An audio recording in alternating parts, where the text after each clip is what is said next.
What you are looking at is what some people would call a barn find. This fan was obviously stored in a barn or something like it for many years. This is a Victor Jr. in original, as found, unrestored condition. The motor is seized,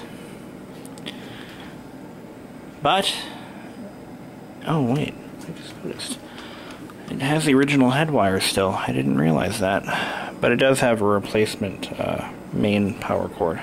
This is not original, it's rubber, but the head wire is still cloth.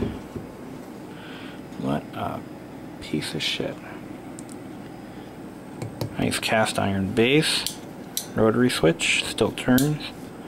Don't know if it works yet. It still has the original thumb screw for the head position. The oscillator is intact. It doesn't spin freely, which is a good sign. That means it's not, maybe the gears aren't shredded. Hey, how you doing?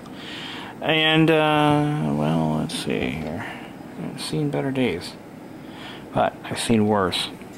But yeah, the blades are frozen solid. So, is it salvageable? Well, I don't know yet. Can I fix it? I don't know yet.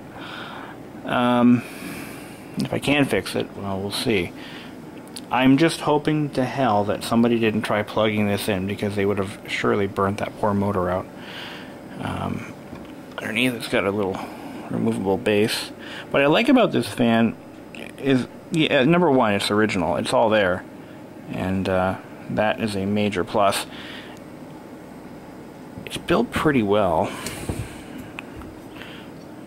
I mean, I've seen much lower quality units. This is also wall mountable, so it's got potential there. But look at all that rust. I can fix it though. I know I can fix the cosmetics. I'm pretty experienced in doing that. But the important things are all there. It's complete. There are no missing parts. The grill looks like it's cockeyed.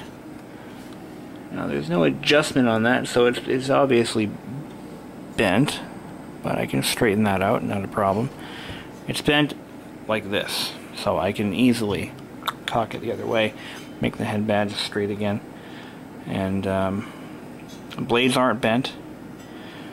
As a matter of fact, that fan, when I got it, had been sitting in a shed for over 20 years. And the grill was smashed in. And the blades were bent.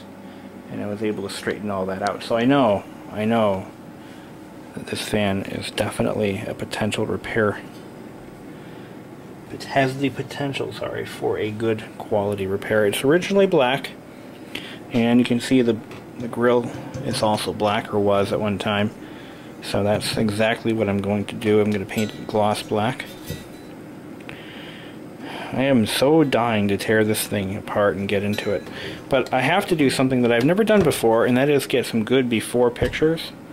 And then once I finish the project, and it won't be until spring, unfortunately, because this is, we're in our cold season up here.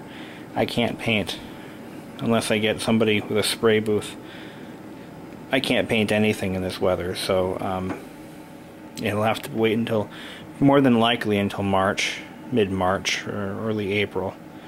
So it's just going to sit exactly as you see it for the next couple of months. But stay tuned, and when I do start working on it eventually, I will be more than willing to post videos. Till then. Oh, I have no good news. The motor, after getting the rear cover off, I figured out why it's seized. You probably won't be able to see on camera, but there is a layer of rust between the armature and the stator, or the why is it that I always get my motor terminology screw mixed up? well, the coil, the thingy that stays, I think that's called the stator, and the thingy that spins, the rotor, they're basically rusted together. And I'm not having a good feeling. Look at that rust in there. This fan was either in a flood or left outside for many, many years, or on a porch or something like that. There is no way in hell I'm going to waste any time getting this thing running again, because if there's that much damage now, this is why I don't believe it's worth fixing. Now this could just be oxidization, but, and I can't get a good angle on this, the windings are all black, which is bad. They are blacker than the ace of spades. So I'm thinking, now I don't know for sure, but I'm thinking somebody plugged this fan in and left it plugged in, or it froze up, and look at that, they're all black. Now that could be paint from when they painted the fan, but I really, really, really doubt that right now. And this is the original paint, without a doubt.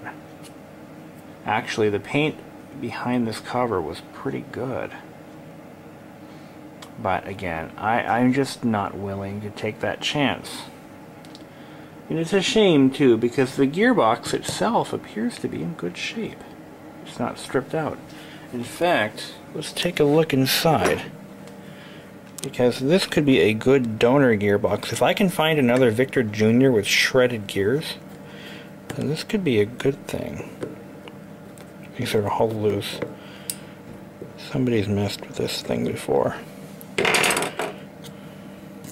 I soaked it in WD-40, but the gears are in pretty damn good shape. In fact, they're perfect.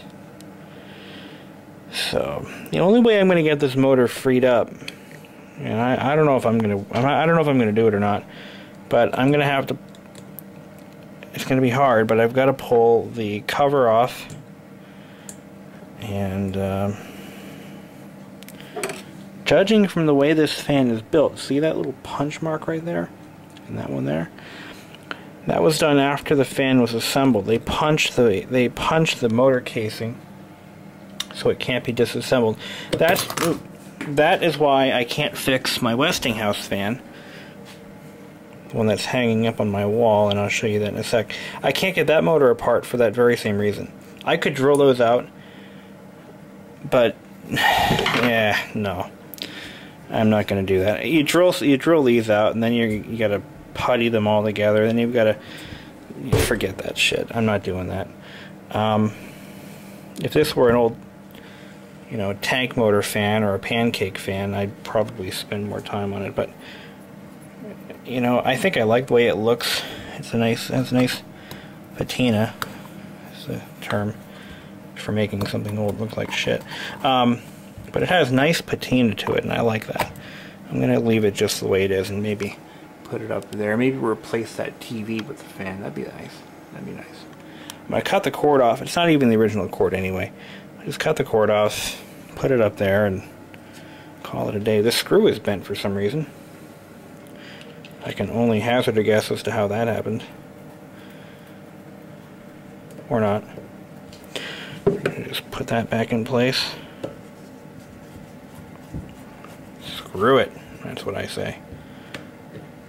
It wasn't free though. I actually, to help out an old friend, the one who gave me the Filmo sound projector, he needed his computer fixed, so I could tell you what, give me that old fan, we'll call it even. I thought I was going to do a nice extensive renovation project on this beautiful old Victor. I don't think so. But it's too bad too, because it can be saved if it wasn't for the motor being seized up like that. And I'm just not willing to take a chance on plugging something like this in even after I free it up. If it wasn't for that, I'd be all over this thing. I'd be like, holy crap, I can fix it, but no. No. So, cut the cord off and call it a day. Another feature I wanted to show you about this fan, on the oscillator discs, on some of these lower quality, less expensive models, you wouldn't have a switch or a lever or a screw or anything to disengage or re-engage the oscillator. What you actually had to do was unscrew the arm here. And this disc has two positions that you can screw it back into. You've got the center position and you've got an eccentric position, which is on the other side over there. And the center position is just a stationary fan. The disc will continue to spin, and it's allowed to do so. It's pretty loose, and it'll remain stationary. If it's in the eccentric position, the fan will oscillate. I've seen this feature on a low quality 8-inch GE from 1930. Actually the very first vintage fan I ever restored. My parents have it now. But it had that same exact setup. So that was just a feature, I guess, yeah. So all I gotta do now is straighten up this grill, and I'll put it up on display. Not even gonna bother cleaning it. Why bother?